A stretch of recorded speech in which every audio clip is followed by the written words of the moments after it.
Big boss വീട്ടിലേക്ക് ജീത്തു ജോസഫും ആന്റണി പെരുമ്പാവൂരും എത്തിയിരിക്കുകയാണ്. ഒരു ഫിലിമിന്റെ ഓഡീഷനുമായി ബന്ധപ്പെട്ടാണ് അവർ വന്നിരിക്കുന്നത്. അവർക്ക് രണ്ടുപേരെ സെലക്ട് ചെയ്യണം എന്നാണെന്ന് തോന്നുന്നു താല്പര്യം. ലൈവ് കണ്ടവരിൽ നമുക്കറിയാം, അവരിന്ന് സംസാരിക്കുന്നുണ്ടായിരുന്നു, നമുക്ക് രണ്ടുപേരല്ലേ വേണ്ടത് എന്ന് അവർ സംസാരിക്കുന്നുണ്ടായിരുന്നു. പക്ഷെ ആരെയാണ് രണ്ടുപേരെന്ന് അവർ പറഞ്ഞിട്ടില്ല. എന്തായാലും ഓഡീഷനൊക്കെ കഴിഞ്ഞിട്ടുണ്ട്. അവർക്ക് ഓരോ കണ്ടന്റുകൾ കൊടുത്തിരുന്നു ചെയ്യാനായിട്ട്. രണ്ടുപേര് വെച്ചിട്ടാണ് അവർക്ക് ആക്ട് ചെയ്യാനായിട്ട് കൊടുത്തിരുന്നത്. അർജുനും ശ്രീന്ദുവും തമ്മിലുള്ള ഒരു കോംബോ, ഒരു ലവേഴ്സ് എന്നുള്ള ഒരു കോംബോ ആയിരുന്നു. പിന്നെ അച്ഛനും മകളുമായിട്ടാണ് ജാസ്മിനും ജിൻഡോയ്ക്കും നൽകിയത്.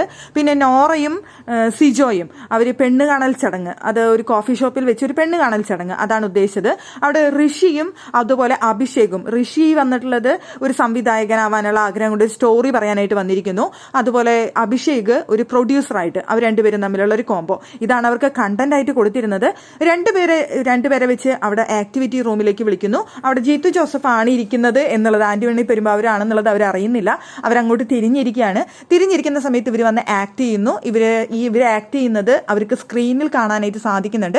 സ്ക്രീനിൽ ഇവർ ആക്ടിങ് കണ്ടിട്ട് വിലയിരുത്താണ് ചെയ്യുന്നത്. ഓരോരുത്തരും ആക്ടിങ് കഴിയുമ്പോഴും കുഴപ്പമില്ല, നന്നായി ചെയ്തിട്ടുണ്ട് എന്നാണ് പറഞ്ഞിരുന്നത്. എന്തായാലും മൊത്തത്തിൽ വിലയിരുത്തിയിട്ട് നമുക്ക് രണ്ടുപേരെ സെലക്ട് ചെയ്യാം എന്നാണ് ആന്റണി പെരുമ്പാവൂരും ജീത്തു ജോസഫും നിലവിൽ അവിടെ സംസാരിച്ച് നിർത്തിയത് നമ്മൾ കണ്ടത് ലൈവില്.